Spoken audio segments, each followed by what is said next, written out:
When we opened our ark this evening at the beginning of our Kol Nidre service, it was empty, hollow, and frightening. We learned that the word for ark in Hebrew, aron, also means coffin. Our Torah scrolls were carried in solemn procession from the back of Royce Hall to be restored to their place of honor.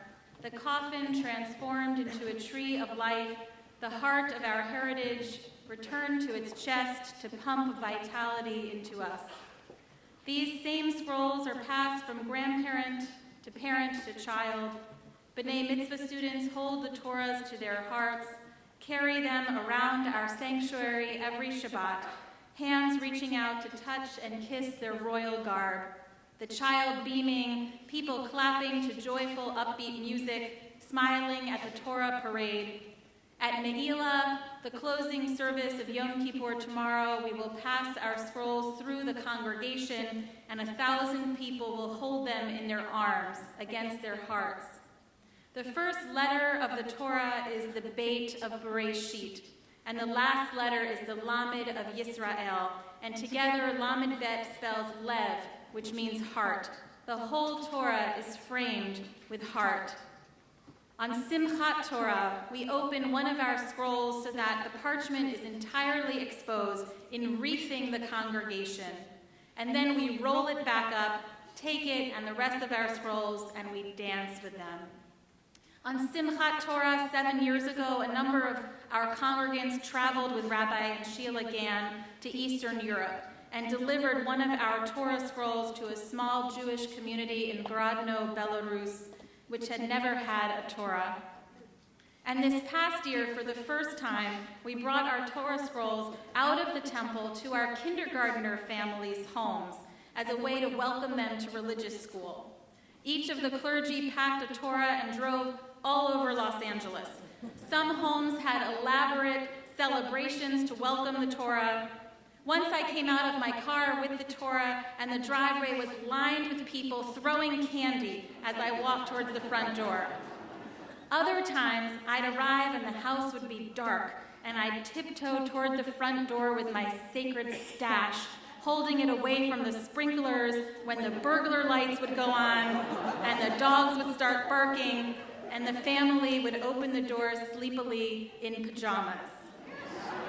We brought the Torah into each of these families' homes and offered blessings, a blessing of comfort and affection in the bedrooms, communication in the dining room, nourishment in the kitchen. We opened the Torah on the dining room or kitchen tables and showed children in their own homes the words they would chant one day at their B'nai Mitzvah.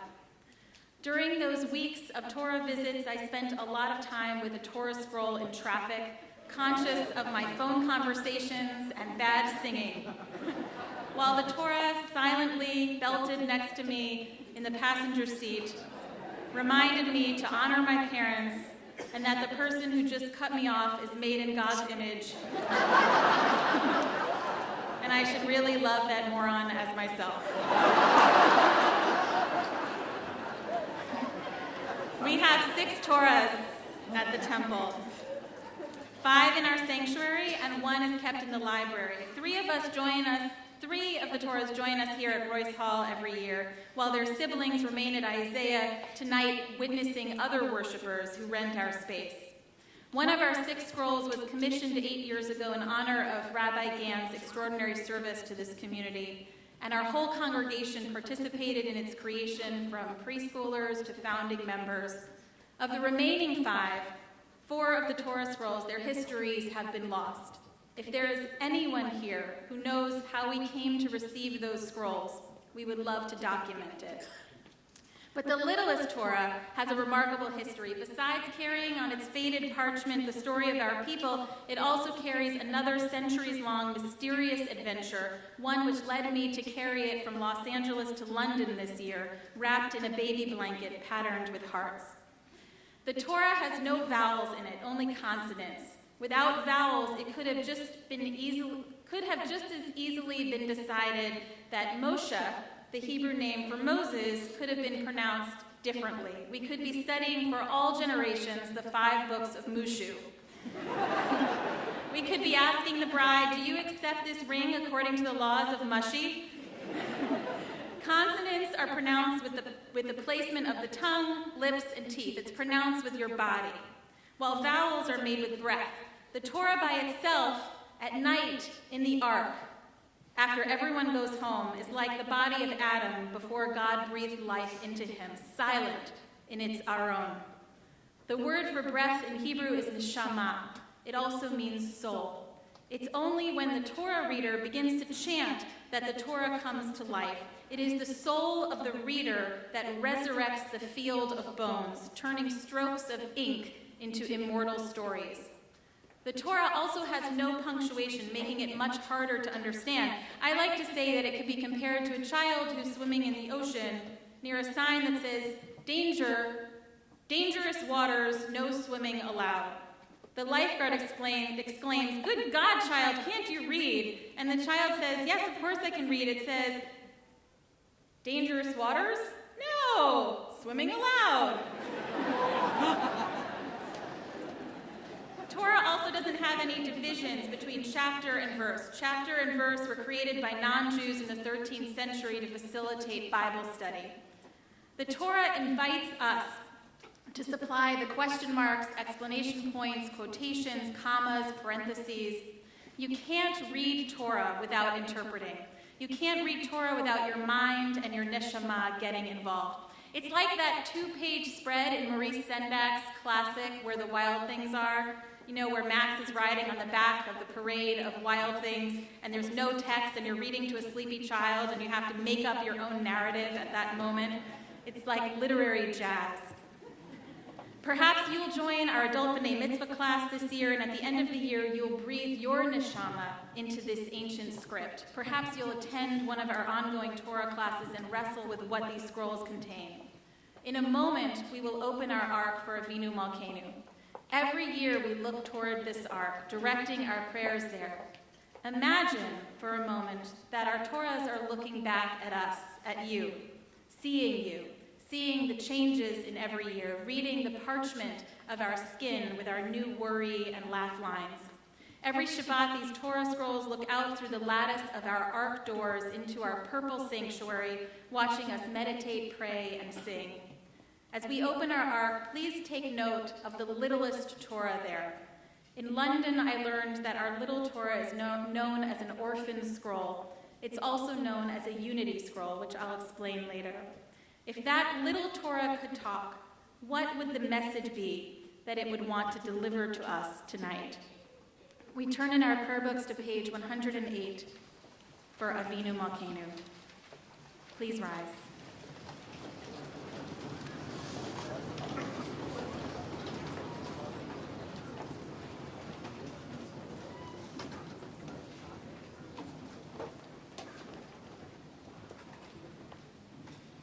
Avinu Malkeinu, Shema Kolenu.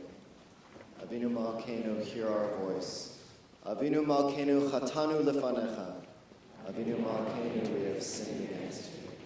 Avinu Malkeinu, Hamol Olaleinu, Al Ve'olaleinu V'tapenu. Avinu Malkeinu, have compassion on us and on our children. Avinu Malkeinu, Kale Dever V'cherev V'ra'av Me'aleinu. Avinu Malkeinu, make an end to sickness, war, and famine. Avinu Malkeinu Kale Kol Tsaru Mastin Ma'aleinu. Avinu Malkeinu, make an end to all oppression. Avinu Malkeinu Kodvenu B'Sefer Chaim Tovim. Avinu Malkeinu, inscribe us for blessing in the book. Avinu Malkeinu Chadesh Aleinu Shana Tova. Avinu Malkeinu, let the new year be a good year for us. Avinu Malkeinu Malei Yadenu Mebirchotecha. Avinu Malkeinu, fill our hands with blessing. Avinu Malkeinu Chanenu Va'aminu Ki Ein Banu Ma'asim Aseh Imanu Tzedakah V'Chesed V'Hoshienu. Avinu Malkeinu, be gracious and answer us, for we have little merit. Treat us generously and with kindness, and be our help.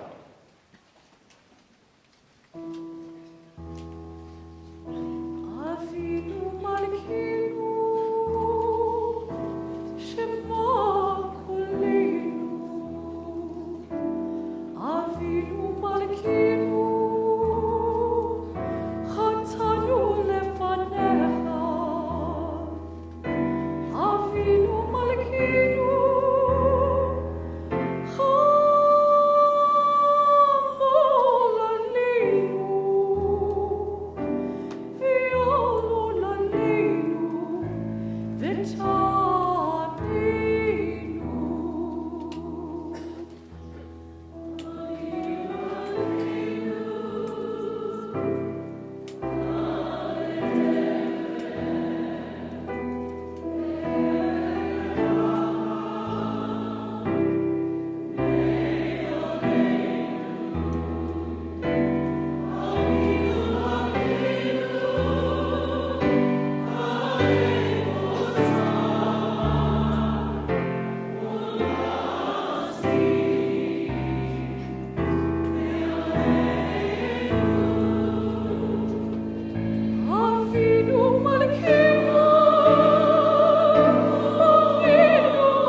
Please be seated.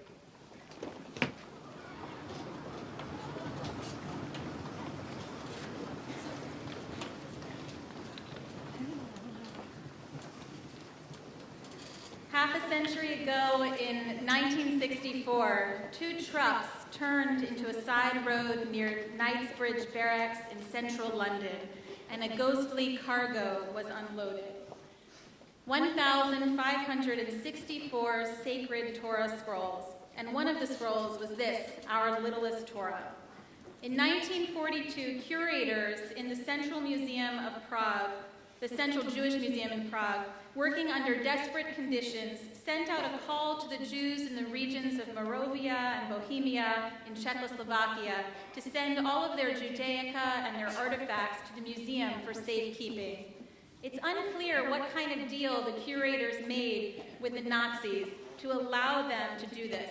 Some say that the Nazis were interested in preserving the remnants of an exterminated, lost, and forgotten race. The community who sent these items to the museum must have hoped that the treasures would be protected and one day returned to their original homes. The curators, however, must have suspected that they were inheriting the legacy of the dead. Their work became an act of spiritual resistance. They thought they were saving Judaism by saving the scrolls from plunder and destruction. Under Nazi supervision, collating under nearly impossible conditions, everything was cataloged meticulously. Every scroll was labeled in Czech and in German, giving the name of the community and the congregation from which it came. As early as 1943, the curators of the collection were ordered to mount a vast exhibition of Hebrew books and manuscripts inside the Alt Neuschule, and another exhibit of Jewish life cycle and festivals in the nearby Klaus Synagogue. Only SS officers were permitted to these exhibitions, and the curators chose to show a celebration of Jewish joy, freedom, and thanksgiving, contrary to the German plan to show only barbarity and ignorance. All of the museum's curators and catalogers were eventually transported to Terezin and to Auschwitz, with only one survivor. After the defeat of the Nazis, the scroll remained in the disused Myślej Synagogue near Prague for 20 years, until the communists, desperate for money, stumbled across them. The scrolls were not theirs to sell, but it hardly mattered. A philanthropist, Ralph Yablon, brought them to London. Some were damaged by fire, water, nibbled by rodents, torn, rotten, a grim testimony to the fate of the people who had once prayed with them. Inside one of the Torahs was a note that said, "Please God, help us in these troubled times." Of the 1,564 scrolls, 216 of them lost their tags somewhere along the way and cannot be traced to any community. They became known as Orphan scrolls, and our littlest Torah is one of those Orphan scrolls. Many of the scrolls that arrived in London were tied with a cloth binder, some exquisitely embroidered. Most are made from the swaddling cloth used at a boy's circumcision. Traditionally, that cloth is used to wrap the Torah at special times, at the boy's bar mitzvah or at the Sabbath before a wedding. Jews had lived in Czechoslovakia for over 1,000 years. I looked at the binders displayed in the museum and imagined how many babies had been wrapped in them, how many simchas they'd been present for, the loving hands that stitched them with the words, "May this child grow to a life of Torah, of chuppah, and of ma'asim tovim, good deeds." How many thousands of Jews had held these Torahs to their hearts, just as we have? How many reached their hands to kiss their royal garb, passed it from grandparent to grandchild, and danced with them in their arms? Many of the Torahs were beyond repair. There were opposing opinions as to what to do with them. Some believed that the damaged scrolls should be buried. Some believed that the scrolls should be used as memorials to the communities that perished.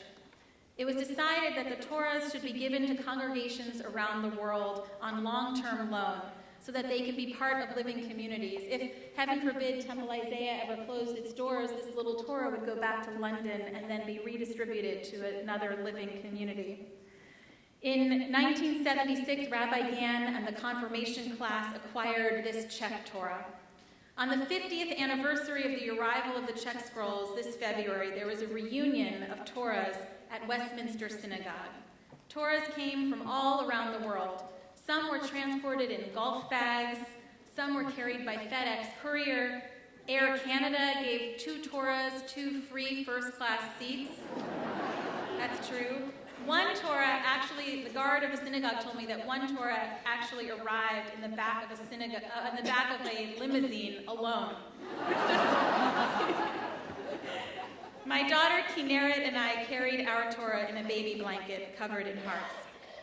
In the security line at the airport, 2 Orthodox men, a father and son, kept looking at us, and it was clear from the way that I was holding the blanket that it was a Torah.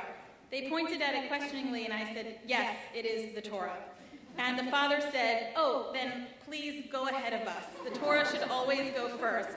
And that's how I got to the front of a TSA security line. We traveled with it to London. We thought about taking it to Abbey Road. We thought about taking it to Strawberry Fields, but we didn't. Ultimately, we didn't think that was appropriate. Now, I have to admit something. I wasn't very, I'm sorry to say this in front of the Torah, but I wasn't very impressed with our scroll at first. I hate to say it, disappointed. When other people opened their Czech scrolls, some of them were beautiful beyond belief. The clarity and the artistry, I took a picture of one scroll that was opened. It was just so beautiful, the flourishes, the ink was as bright as patent leather, the columns of text perfectly straight, but our scroll, not so much. The columns were not straight, lines of Hebrew spilling into the margins, letters kind of blotchy at times, faded, scribbled, sloppy. It made me wonder about the scribe who wrote it. Was he not a good scribe? Was he half blind? Was he a heavy wine drinker? And it was also an orphan scroll, so I was a bit jealous of other communities who knew the towns from where their scrolls came. Some synagogues had taken trips to visit those towns. I heard about survivors who sought out the scrolls from their very villages and would pray and cry over the same Torahs over which their parents' marriages had been blessed. But ours had lost its tag. Ours is an orphan. There was a scribe who specialized in Czech Torahs in London, and I asked him if he could look at ours. We opened it, and I waited for him to tell me that, yes, our scroll was written at some bohemian equivalent of Burning Man, or something like that. Instead, he said, "You know that your Torah is about 200 years old." I didn't know that. He also said, "You know that it's called what we scribes call, it's a unity scroll, because it has both Sephardic and Ashkenazic letters in it." What that means is that it may trace its influences all the way back to the rabbis who emigrated from Spain, fleeing the Inquisition. Those rabbis then settled in Svat, which became the center of Jewish mysticism in the 1500s.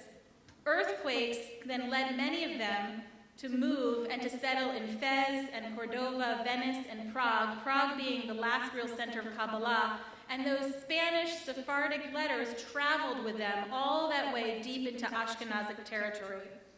It may be that traces of its influence go back to the great Maharal, the Rabbi Judah Loew of Prague, who died in 1609, the great Kabbalist who, according to legend, brought the golem to life. Whoever wrote this scroll was a student of the art of both Sephardic and Ashkenazic lettering. In other words, he was a mystic. Maybe it was written by a scribe at the end of his career. Maybe it was written by one and finished by another. Maybe a seasoned scribe was training his grandson to write. All Torah scribes are master craftsmen. They are devout Jews. They do not take their work lightly. A Torah takes a year to write. Imagine a year in the life of the Jewish community in Czechoslovakia 200 years ago. Imagine the conditions. Imagine how many times they were threatened with pogroms. How many times did this scribe have to hurriedly gather up his parchment, his quills and ink, and hide? Suddenly, our littlest Torah became the most precious scroll in the world to me. Its scratches and stains, faded, chunky letters, and ungraceful lines, all part of its incredible story. Its age spots and wrinkles and puckers, all clues in a great mystery, all evidence of having lived and been loved deeply. And after 200 years, what would this little Torah say about what is being chanted by pro-Gaza protesters in Berlin? Jews, Jews, cowardly swine. About what is being chanted in Frankfurt, Hamas, Hamas, Jews to the gas. In Johannesburg, reopen Auschwitz. In Istanbul, Hitler was right. I hear these chants and I'm flabbergasted. Do they really know what they're saying? Are they really saying that they condone the torture and murder of 1.5 million children and that they wish that there should be more? Isn't it the same as saying to someone from Newtown, if only more of your children had died at Sandy Hook? Who would ever say that? But isn't that what they're saying about our children all the time? Is it that the people who are chanting, bring back the Holocaust, finish the job, simply don't know? Or that they're that cruel? How could Turkey's president call Israel's counterattack against Hamas? How can he call it a barbarism that surpasses Hitler?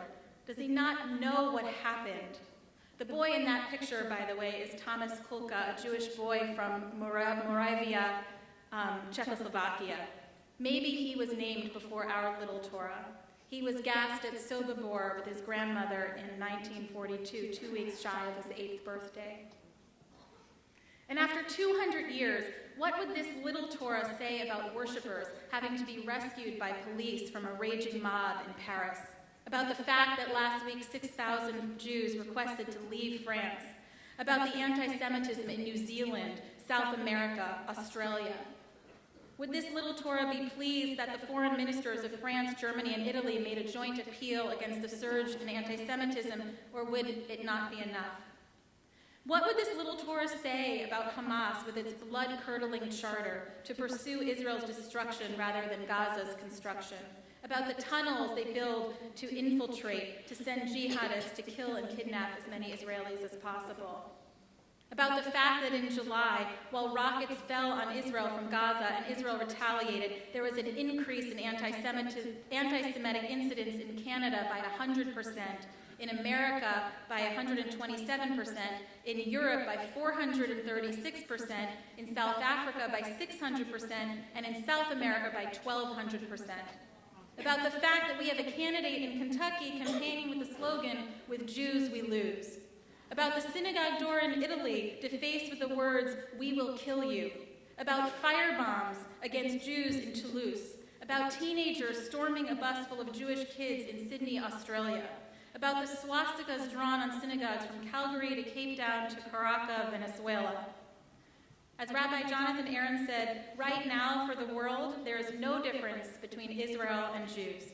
Because the reality is that we are Israel, the people. Whether we live in the Jewish state or in the state of being Jewish, we are all Israel. What would our little orphan scroll tell us, who heralds from not one, but from all destroyed congregations? What would our little Torah say about racism, about fear, about hate, about what mystical secrets are hidden in its letters, in this unity scroll, about exile and tradition and survival and hope? Maybe it would say, my first letter is Bet, and my last letter is Lamed. I am framed by heart. I have been held in your arms and the arms of your parents and great-grandparents, and so on for 200 years. I am the voice of Sinai. I am the DNA of history. I am the hard consonants brought to life by soft vowels of your breath. Together we are the tree of life. I am the light of the eternal. I am witness to the glory of God. I am witness to the worst and best of humanity. When there are no more human witnesses, I will remain. I am the harbinger of peace. I have survived to challenge us to confront prejudice and hatred, to challenge us to come together, right, left, liberal, conservative, religious, secular, in support of world Jewry, in support of our brothers and sisters in Israel, in support of voices who speak up against atrocities against anyone. I have survived, to challenge us to find the image of God in the other, to forgive, to make our people's suffering meaningful by working in the name of our millions of martyrs for a more just and tolerant world, for goodness to prevail, for righteousness to flow like a mighty stream. I am witness. I survived to promote education, literacy, to celebrate the questioning of the young and the wisdom of the aged. I am here, Hineni, to remind you that you were part of a people who challenged God to save strangers in Sodom and Gomorrah, who overthrew the slave system in Egypt, who crossed the sea of reeds singing the song of freedom. You are part of a people who followed a pillar of fire across the desert, who stood at the mountain, who heard the shofar blast. You are a holy people, a nation of priests. I contained 304,805 letters, 248 columns, 84 pieces of parchment, and I'm over 94 feet long. I am the heart of Jewish life and ethics. My great teaching applies to all human beings. From the 10 Commandments to the commandment to love thy neighbor as thyself, I have given the world the Sabbath and the Exodus, which is the inspiration behind nearly every revolution against bondage. The men and the women and the children who once held this Torah, who once held it and spoke blessings over me and carried me, most of them were sent to their deaths, their synagogues and communities destroyed, but the Holy Scroll survived and remains dynamic in this living and thriving community to inspire us to action, to build bridges with our neighbors near and far, to speak up for and protect our people, and to speak up for and protect all people, and to commit to a life of goodness, taking pride in our phenomenal history, participating in this remarkable moment in our history, caring for the environment, caring for each other, partnering with our Creator in the ongoing creation of the world. May we enter this year framed by heart, filled with love of Torah, our lives woven together into a unity scroll, facing our future with courage, with joy, and with hope. Amen.